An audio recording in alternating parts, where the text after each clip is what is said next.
Pacific ocean ہماری سوچ سے بھی زیادہ بڑا ہے۔ چلی کے ساحلی سمندر پر پیسیفک اوشن میں اگر ارتھ کے آر پار سوراخ بھی کیا جائے تو تب بھی وہ سوراخ ارتھ کی دوسری طرف پیسیفک اوشن میں ہی نکلے گا۔ میرے یوٹیوب چینل پر آپ کو ایک بار پھر سے خوش آمدید۔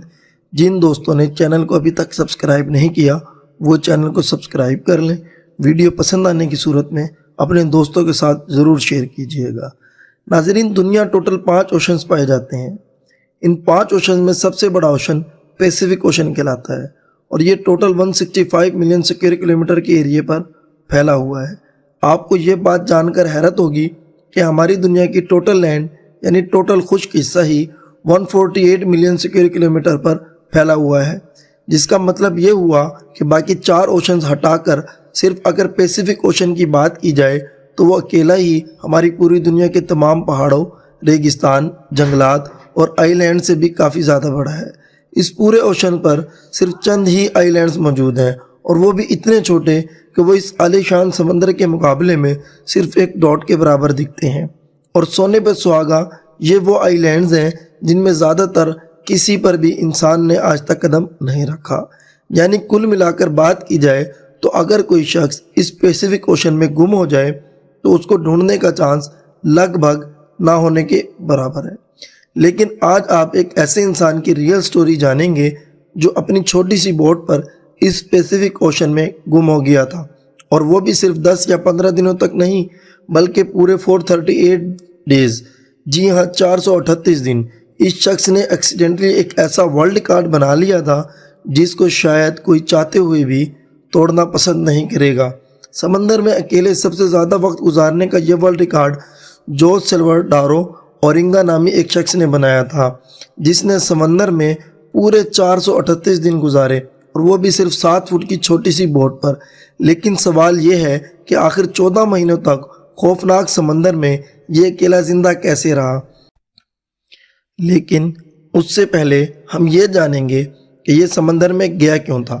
یہ بات ہے 2012 کی، جب میکسیکو کے ایک چھوٹے گاؤں کوسٹا ایزول میں جوز الورینگا نامی یہ شخص رہتا تھا۔ نومبر 17 جوز اس وقت 36 سال کا تھا اور یہ ایک ایکسپرٹ مچھیرا بھی ہوا کرتا تھا۔ جوز اپنے ایک ساتھی کے ساتھ فشنگ کے لیے اپنی چھوٹی بوٹ پر روانہ ہوا۔ ان کا پلان تھا کہ وہ سمندر میں صرف 30 گھنٹے گزاریں گے، اور اسی وجہ سے ان کی چھوٹی سی بوٹ پر کچھ زیادہ سامان بھی نہیں تھا۔ اس 7 فٹ کی بوٹ میں صرف ایک انجن، ایک ریفریجریٹر تھا جس میں وہ مچھلیاں سٹور کرتے تھے۔ وہ اپنے ساتھ صرف 1 دن کا کھانا پینا لے کر جانے والے تھے۔ جوز کو یہ کہاں معلوم تھا کہ اس کے اگلے 438 دن اس کی زندگی کے بدترین دن ہونے والے ہیں۔ وہ میکسیکو کے ساحل سے 120 کلومیٹر دور گئے اور اپنا جال سمندر میں بچھا دیا، لیکن اس وقت ایک خوفناک سمندری طوفان وہاں آ پہنچا۔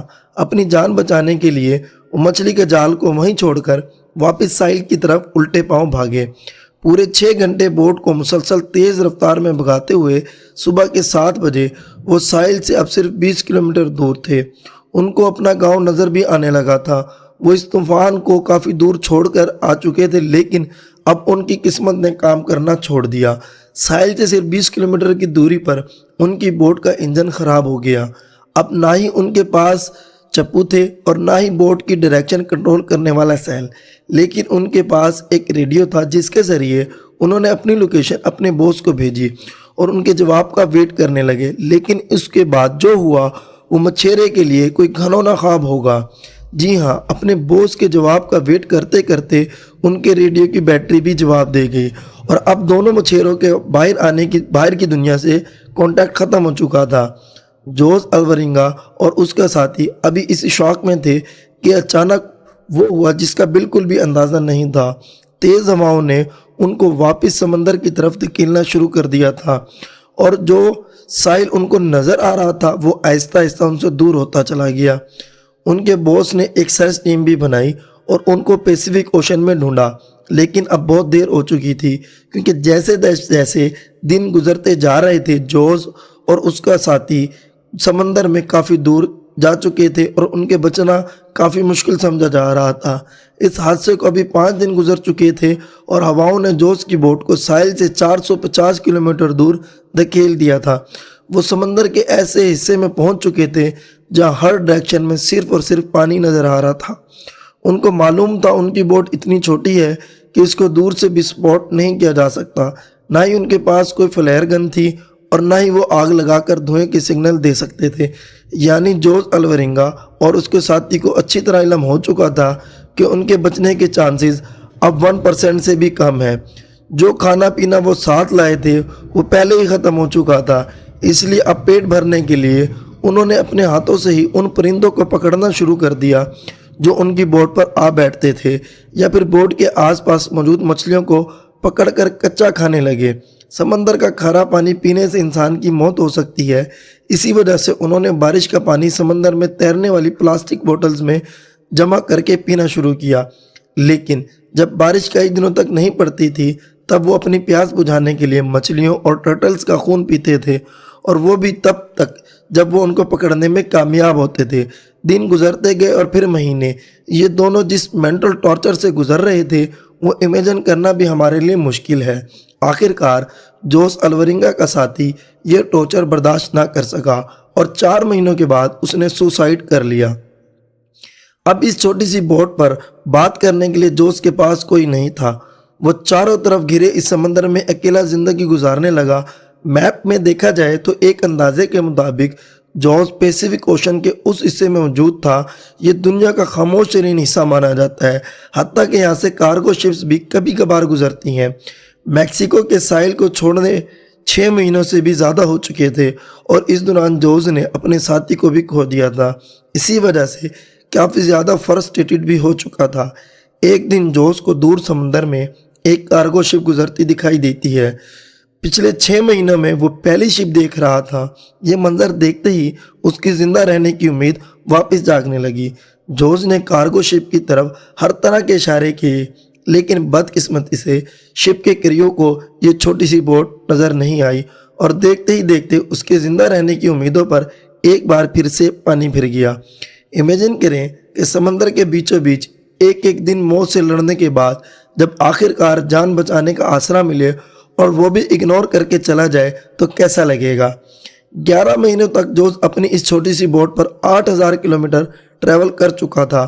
اس کے کپڑے بھی پھٹ چکے تھے اور اس کے پاس خود کو سن لائٹ سے بچانے کے لیے صرف ایک انڈر ویسٹ بچی تھی۔ آخر کار وہ گھڑی آ گئی تھی جب قسمت جوز پر مہربان ہو گئی۔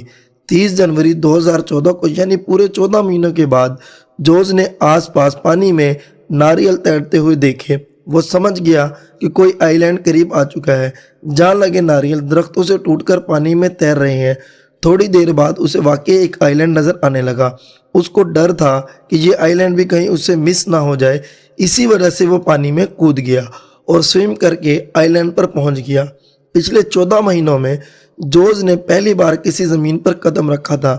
جب وہ آئی لینڈ پر پہنچا تو اس کو ایک چھوٹا بیچ ہاؤس دکھائی دیا جس میں وہاں کا لوکل موجود تھا۔ پچھلے 438 دنوں میں جوز کا پہلی بار کسی انسان سے کانٹیکٹ ہوا تھا۔ یہ آئی لینڈ مارشل آئی لینڈ کا ایک ریموٹ آئی لینڈ تھا جس کو ایبون اٹول کہا جاتا ہے، اور یہ آئی لینڈ جوز کے سٹارٹنگ پوائنٹ سے 11000 کلومیٹر دور ہے۔ یہ بھی جوز کی قسمت تھی کہ وہ سمندر میں ایک چھوٹے ڈاٹ جتنے آئی لینڈ کے قریب پہنچ گیا تھا، ورنہ اگر جوز سے یہ آئی لینڈ بھی مس ہو جاتا تو اگلا سٹاپ اس کا فلپینز میں ہوتا، جو اس آئی لینڈ سے 5000 کلومیٹر سے مزید دور ہے۔ وہاں سے جوز کو واپس اپنا گھر بھیجا گیا، جہاں پہنچتے ہی ایک اور مصیبت اس نے اس کو گھیر لیا۔ جی ہاں، واپس پہنچنے پر جوز نے 438 ڈیز کے نام سے ایک بک پبلش کی، لیکن جوز پر اپنے ساتھی کو مارنے کا الزام لگا کر اس پر کیس کر دیا گیا، وہی ساتھی جس نے جوز کے مطابق سوسائڈ کیا تھا۔ امید ہے یہ ویڈیو بھی آپ لوگ بھرپور لائک شیئر کریں گے۔ آپ لوگوں کے پیار بھرے کمنٹس کا بہت شکریہ۔ ملتے ہیں اگلی شاندار ویڈیو میں۔ اللہ حافظ۔